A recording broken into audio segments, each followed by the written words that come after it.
desperate and panicky promise not to raise VAT at his last Prime Minister's questions is going to fool nobody in our country, because we've heard it all before.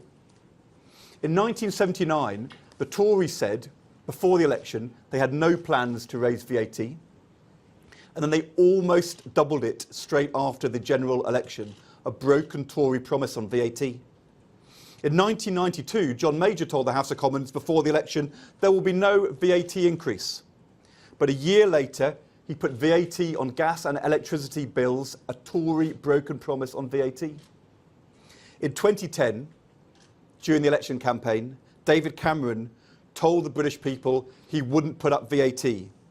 This is what he said: "We have absolutely no plans to raise VAT," said David Cameron. "Our first budget is all about recognising we need to get spending under control rather than putting up taxes." And we know what he did just a few weeks after the general election.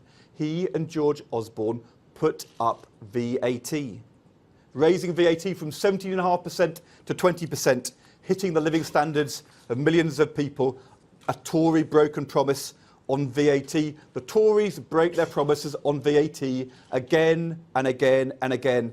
That's why people won't trust these Tory promises on VAT, because rather than asking those with the broader shoulders to make the biggest contribution, VAT and a rise in VAT has always been the Tory tax rise of choice. As I said, at this election, the Tories have got £10 billion of unfunded tax promises, which they can't explain how they're going to pay for. Everybody knows the only way they'll make their sums add up is through a rise in VAT after the general election. £10 billion is the equivalent of a further 2% rise in VAT. The Treasury's own figures show that would mean a tax rise of £360 a year for a couple with children. A VAT rise